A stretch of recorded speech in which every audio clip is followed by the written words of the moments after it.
Welcome back to On Texas Football. This week's edition of the Recruiting Breakdown. I'm CJ Vogel, joined as always by Gerry Hamilton.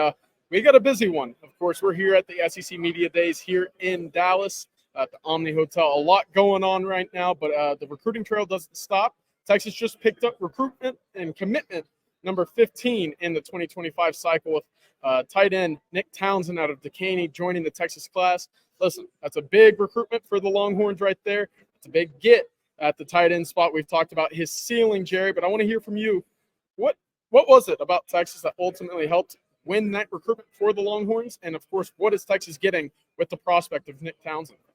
Yeah, I think Nick Townsend's top 50 prospect in the country, either tight end or outside linebackers, a rush linebacker who could also play in space. I think he's one of the best prospects in the country. He's productive. He's got the measurables. He's got the speed. He's got the agility, and he's physical. He's really physical football player, and that shows up on both sides of the ball. So I think Texas is getting a guy that could be a future NFL draft pick on either side of the ball. But if he plays tight end, I think he is potentially a dynamic tight end in college football because 6'3.5", 238, 10.9, 200 meters, fully automatic time, 4.5 speed. He says he'll be 4.4, 4.5 speed, physicality, ball skills, toughness, willing blocker, and physical is a blocker. So he's got all of it. He's a total package tight end prospect coming out of high school. But that doesn't mean he's going to be an all SEC player's freshman year. Don't get me wrong. But coming out of high school, he's got all the tools in the kit. His recruitment was so interesting because at the beginning of the official visit process, Alabama, coming off that spring unofficial visit, has a really good shot at him. But like a lot of recruitments do, as the time condenses and we get closer to decision time, close to home really mattered to his mom and his family. He mentioned his mom really liked Texas. His family really liked Texas on that unofficial visit earlier in the process. But I think as the decision time and date got closer, close to home really won out in the end. And so it came down to Texas and Texas A&M, especially after Caleb Edwards committed to Alabama and USC kind of wasn't going to be the spot for him because he was going to play in the SEC. It came down to Texas and Texas A&M. And I really think the offense, Steve Sarkisian, Jatavion Sanders, the fact that Amari Niblack left Alabama and went to Texas, okay? Those things were big for Nick Townsen from a deciding between A&M and Texas standpoint. Because A&M was trying to tell him, hey, you come here and team up with Keody Armstrong, who had just committed out of Jasper. This will be the best tight end room in the country. I think Nick Townsen kind of looked to Austin and said, that may already be the best tight end in the room in the country, and I fit that offense really, really well. There was more of a known in the Texas offense for Nick Townsen. Yeah, I think that was absolutely the case. Obviously, the verticality of the offense, the threat of what he could be in that offense for Steve Sarkisian. Of course, you go back to the official visit, and when I made the trip down to Decaney, Gerry, he made it very clear. Yeah, I understand being a big part of the offense is what I want to do, right? Look at who I'm considering. USC with Lincoln Riley. You got, obviously, Kalen DeBoer at Alabama, and now Steve Sarkisian at Texas. If it came down to Texas and Texas A&M, the offense, kind of sticking close to home, the offense of Steve Sarkisian, I think, is more known to tight ends than what it was in Colin Klein's offense at A&M. And obviously pointing to Jatavion Sanders and what he's done at the University of Texas, which they believe he's a little bit more advanced where he is physically at the moment. That plays a large role, of course. One quick question here, Gerry, about Nick Townsen before we move forward. What's his ceiling? When you look at Jatavion Sanders, you talk about the physicality. That was something I don't think Jatavion Sanders ever truly bought into when in the trenches for the Longhorns. Is there a chance that he's working with a higher potential ceiling than what Texas saw with Jatavion Sanders? I say that, and I'm not sure it's actually even close because of the physicality. And Jatavion Sanders is a tremendous football player. I'm not taking away from a guy that was a third-round NFL draft pick and should play 10 years if he actually loves the game of football long-term. But Nick Townsen is a stronger athlete. He's a faster athlete. He's a more physical athlete. Now, is he gonna make those same plays when the ball's in the air that Jatavion Sanders made? That is to be determined. But I think coming in, Nick Townsen his ceiling is much higher than Jatavion Sanders' ceiling. Nick Townsen does have a first-round draft pick ceiling, and don't sit here and say I said it when he was a junior in high school. That's not what I'm doing. I'm saying his ceiling is that of a guy who could be drafted in the first round. As difficult that is as that is for a tight end, because this is a guy that's going to be 6'3.5", 6'4", 250 pounds, running the 4.5s, physical with ball skills. That's translatable to the NFL Combine in the NFL Draft at a very high level. It's good stuff. Texas fans, of course, should be very excited for the addition of Nick Townsen to this offense. We'll talk a little bit here coming up, Jerry. But first, can you get to Mark Saunders and Allstate, our sponsor for this week's recruiting breakdown, and then we'll get to what this means for Michael Terry, the 5-star athlete at Alamo Heights in San Antonio. Yeah, thanks to Texas Allstate agent Mark Saunders for being the sole sponsor of every week's recruiting breakdown. When it comes to protecting all your stuff, wouldn't it be great to have just one place that protects it all? Here's some great news. Texas Allstate agent Mark Saunders is the only insurance agent you'll need to help keep tabs on protection for all your stuff, everything from your home, car, and boat to your motorcycle, RV, and even that ATV if you got one. Call Texas Allstate agent Mark Saunders' office today, which many on Texas football family members have done over the last few months. Call up 512-218-8571. With over 35 years of experience in the industry, you'll be in great hands with Mark Saunders. Again, that number, 512-218-8571. Thank you, Jerry. And, of course, Texas now has 2 tight ends in the 2025 class. It's Emory Winston out of Georgia, and, of course, now Nick Townsen. We've seen Michael Terry be a possible candidate long-term for the tight end position, of course, still being recruited as an athlete. I reported a few weeks ago on Texas football, Texas and Oregon, are looking like they're going to duke it out for another elite prospect this cycle. Though A&M, Nebraska lingering around, going to make it interesting before it's all said and done. What's the latest on Michael Terry? And when do you think, if there is a timeline for him to make a decision, will we have to wait all the way for the end of the season? We're not now. We always talk about how these commitment dates are kind of fluid, right? There was talk in June that Michael Terry could wait until December, even announce at the Adidas All-America game. Now, he just signed before that, right? But could announce a decision there or during the middle of the season into the fall. Now, there's more of a belief that could be in August. So before his senior season. Could it be late July? Could it be August? We'll have to see. But this decision, it sounds like it's going to come before his senior season begins, which over 80% of players do. So where it's at right now, he's scheduled to be at the Texas barbecue in late July, the last recruiting event before the season kicks off. Oregon's trying to get him on campus after that same weekend. So Oregon's trying to get him from San Antonio to Austin up to Eugene. And he's already been at Oregon twice. So we'll see if that trip happens. But I think Texas, Steve Sarkisian, the staff, Tashard Choice, all these guys have done Jeff Banks, AJ Milwee, the whole offensive staff has done a really good job letting Michael Terry know, making it known to him where there's no doubt the Texas values him as a football player. What position he's going to play at the next level, whether that's Oregon recruiting at running back, Nebraska at wide receiver, Texas saying athlete, we'll give you a shot at wide receiver, A&M saying athlete, we'll give you a shot at wide receiver.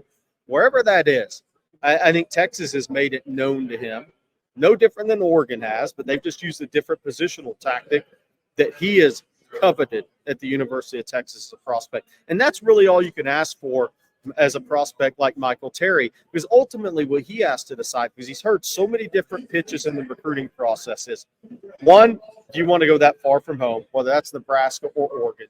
Two, everybody's recruiting in a different position. Oregon's saying has talked running back. Nebraska's talked wide receiver.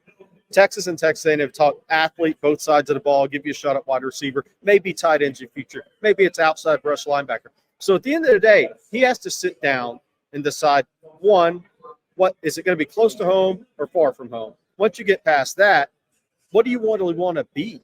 What do you want to be as a player? I think that's going to be so important, but I think Texas has done as good a job as you can do, making it be known to Michael Terry and his circle that he is wanted at the University of Texas and needed.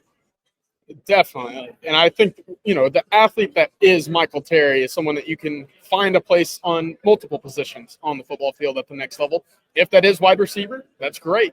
If not, well, Texas is in the running right now for Kelshawn Johnson out of Hitchcock. His decision will come later tonight between Texas and Texas A&M at 5:30 p.m. Central Time. Jerry, I know you put the note up on Texas football earlier this morning, kind of prefacing that decision and where it's headed at the moment. We're still lean A&M at the moment, but Texas making a strong push. Has there been any late additions or, kind of changes to that recruitment leading up to its decision time later this evening? That was an impressive segue and transition. So that was Rod Babers style. That was good. CJ's the best. So it'll be interesting. Kelshawn's been leaning to Texas A&M for a few weeks. I think Texas, since the Corian Moore commitment to Oregon, has really tried to turn up the heat. Steve Sarkisian, Chris Jackson have talked to Kelshawn and his mom multiple times. That includes Monday afternoon, evening. Texas has not given up on that recruitment.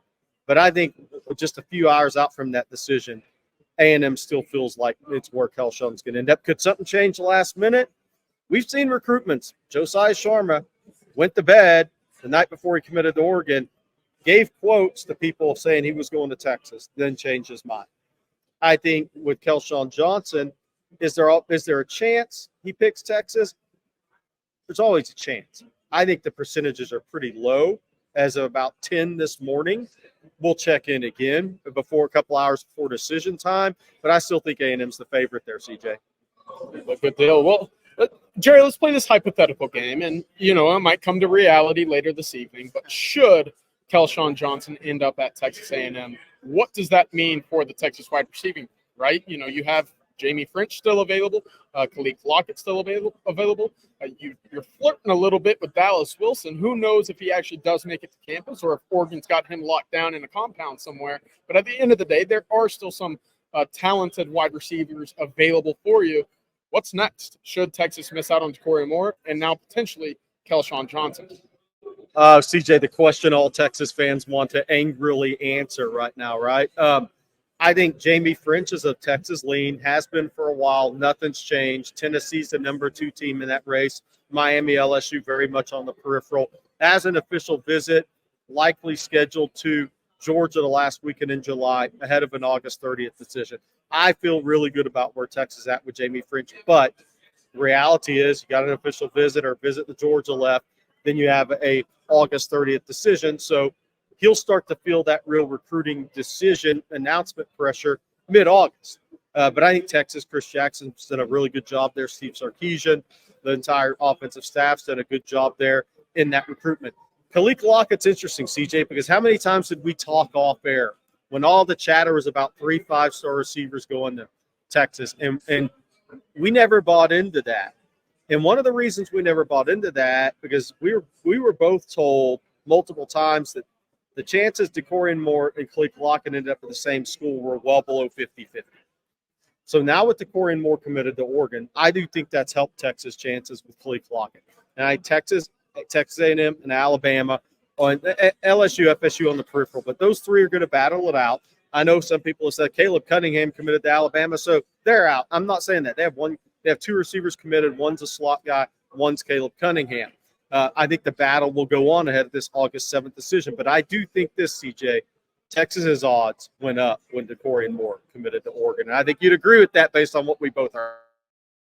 Yeah, certainly a weird kind of bit of musical chairs here, the wide receiving kind of recruitment in the class of 2025.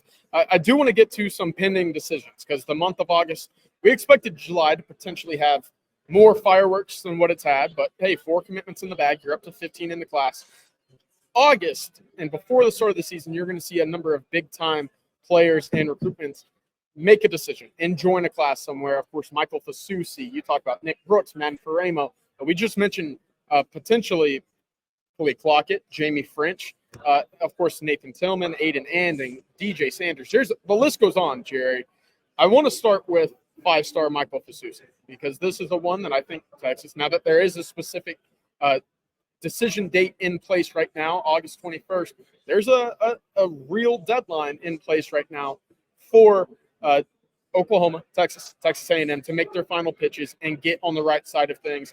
Where do things sit in your eyes with Fasusi headed down the backstretch?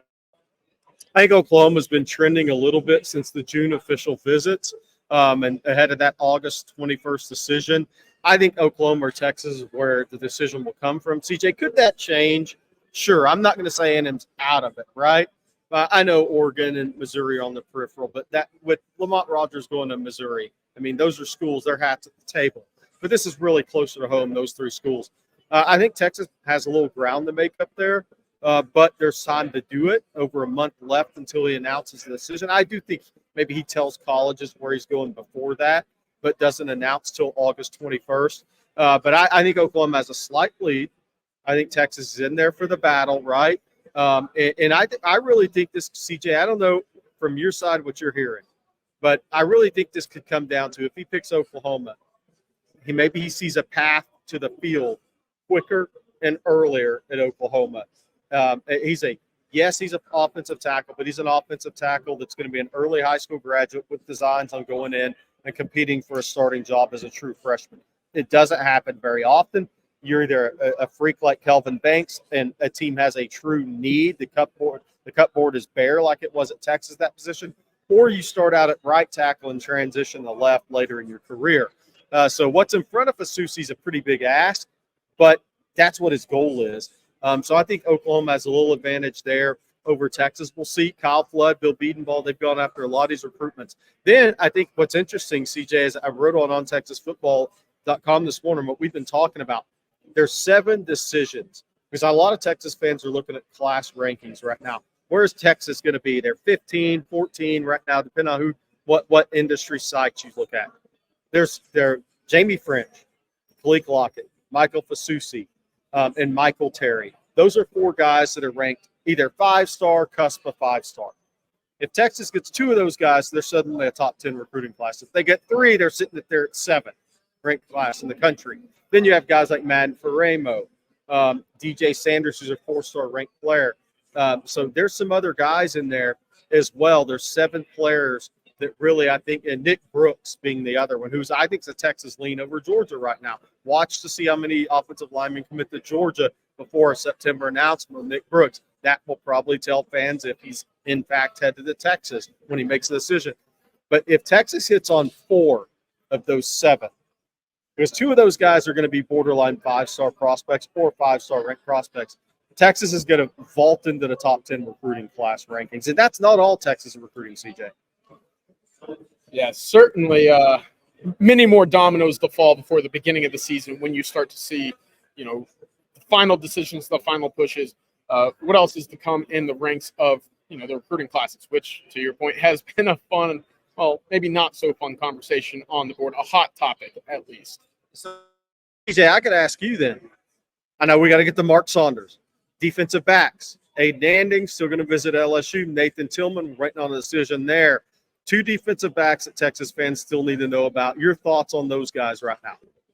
Yeah, it's certainly, I would say, a little concerning that Aiden Anding has pushed off his decision and will visit LSU, the hometown school there. You don't see many defensive backs that are deemed takes at LSU leave the state, and especially with their staff in place right now in the boot. It makes things very challenging. And, hey, the one thing I would say Texas has going for them is that lasting and longer relationship and desire to have him in their class over LSU. That should mean something. I think it does for Aiden Anding right now. Nathan Tillman, I think, again, that little waiting game that we're seeing kind of take place with him, I thought that we would have seen a decision by now, probably around that July 4th, decision time at least, was when I was expecting to see some movement there. Texas getting that midweek official visit and him honoring some of those official visits from the month of June that he had already scheduled. I think Texas, might have thought it would have been, I don't want to say easier, but a smoother path to getting on the top of Nathan Tillman's recruitment right now. But we'll see, of course, because I do expect that decision to come before the end of July. DJ, what you said is when you look back on these recruitments, what you hit on is so true. When Nathan Tillman didn't bump a Utah official visit for Texas, now what we hear is parents prefer closer to home. He already committed to SMU closer to home once. But that says something about how much Utah was really in the game with Nathan Tillman. because if it was just about staying close to home for Nathan Tillman, he would have bumped that Utah visit for Texas and canceled on the Utes. He did not do that. So now when we hear he really likes Utah, maybe the family likes closer to home more as we get close to this decision, totally makes sense. Because Texas tried to get him to bump those visits, and he didn't bump either one of those visits. But the Utah one really stood out when he didn't bump that visit to me. Yeah, it's interesting. You're seeing what Texas is doing to Nathan Tillman as LSU is doing to Aiden Anding at the moment. Of course, kind of delaying and pushing off that what we expected to be a decision to get a final visit, or in Texas' case, an official visit. They did. We'll see as this over the next 2 weeks. I do think Texas is in good places for both. But Gerry, before I got one last question for you before we wrap up the show. It'll be about the offensive line a little bit later. Before we get to that, do you mind reminding folks a little bit about our sponsor, Mark Saunders and Allstate? Yeah, Texas Allstate agent Mark Saunders. He's the guy to call for all your insurance needs. When it comes to protecting all your stuff, wouldn't it be great to have one place that protects it all? Here's some great news for Texas fans. Texas Allstate agent Mark Saunders is the only insurance agent you'll need to help keep tabs on protection for all your stuff, all of it, home, car, boat, to your motorcycle, RV, and even that ATV. Call Texas Allstate agent Mark Saunders' office today, 512-218-8571. Do what so many Texas fans on Texas football family members have done. Call Texas alum Mark Saunders today, 512-218-8571. Perfect. Thank you, Gerry, and thank you, Mark Saunders, once again for sponsoring this week's recruiting breakdown. All right, Gerry, we talked a little about Michael Fasusi. We've talked a little bit about Nick Brooks. With Lamont Rogers off the board now and Texas sitting with 4 commits in the bag, are you looking at one or the other for that decision class? Is there a chance that you still see both taken for Texas? Again, we thought that with 3 tackles on the board, Texas might be taking 2. One's gone and out of the picture. What do you see that kind of end-of-class situation looking like with the Longhorns and Fasusi and Brooks? Where I've come out on this for a while is Texas would take 6 if it was the right 6. They're not going to reach to take that extra guy. But with only taking 3 last year, and you know you're going to have a number of guys go to the NFL, you are going to have some guys, a guy or 2 hit the portal. It happened. For Kyle Flood, it will continue to happen. He can't keep all his kids at home forever, right? So if Nick Brooks and Michael Fasusi wanted to join the Texas class, Steve Sarkisian and Kyle Flood aren't going to tell them no. They would take both those guys. They're both seen as future NFL offensive line prospects. You're not turning down those guys. So Texas would take both to get the 6. Will they get both? I don't know. But if the question is, would they take Nick Brooks and Fasusi? The answer is absolutely yes. Well, good deal. Well, that'll wrap up the offensive line conversation. And now flipping over to the ball on the other side, defensive line. DJ Sanders is still that guy. Texas is awaiting a decision for at the moment. What else is going on? Have you heard anything of any other traction, any other movements? Is Texas circling back on committed guys elsewhere? Is it too early for that? Big picture-wise, what's to be expected on the defensive line for Texas in its recruiting class in 25 at this moment, and kind of wrapping up the month of July here? I think that's the question, the position that's left to be answered the most. DJ Sanders, Texas A&M, he'll decide when he decides. I mean, he's a guy that's just going to commit probably, right? His recruiting process is a little different road, his own timeline. But I'd be surprised if it's not before the season. Texas will remain in contact with Josiah Sharman, Myron Charles. They already are to some extent, some level. They're going to stay on those 1A targets, those 1A, 1B targets. Steve Sarkisian's always done that. They're not going to back off those guys. They're going to see what happens this season, whether that's with Oregon, coaching carousel, whether that's with FSU, what have you. Kevin Wynn, I think that one's pretty much done. But Zion Williams, even, I think Texas will hang around the rim, stay in contact. Brandon Brown, I think, is done. Now, I do think Texas will Derry Norris, Spruce Creek, committed Georgia Tech, who they really liked in the spring. I think you're going to see Texas make some senior year evaluations on guys committed to other Power 4 programs that they may really like. They didn't go on the push to get on a visit. I think that things are going to have to play out over time here. That one's going to play out into November and December for me. Texas wants to sign 4. I'm not sure there'll be 4 in this class. I think they could end up with 3. But to get 3, they're going to have to win DJ Sanders out of the gate because you're not going to go flip 3 guys. That's going to be the key. A good deal, Jerry. Thank you for that recruiting update on the defensive line and, of course, all of your expertise and knowledge on Texas in its 2025 recruiting class as well. So that'll about do it today for the recruiting breakdown. Again, thank you to Mark Saunders for sponsoring this week's episode. Jerry, fun times ahead, hopefully, on the recruiting trail. We're still out here at SEC Media Days, so for all updates on Texas recruiting, whether it be here on Texas Football, the YouTube channel, make sure to come follow us and find us on ontexasfootball.com for all the latest intel regarding the Texas 25 pursuit of a top 5 class. But for Gerry Hamilton, I'm CJ Vogel. Welcome.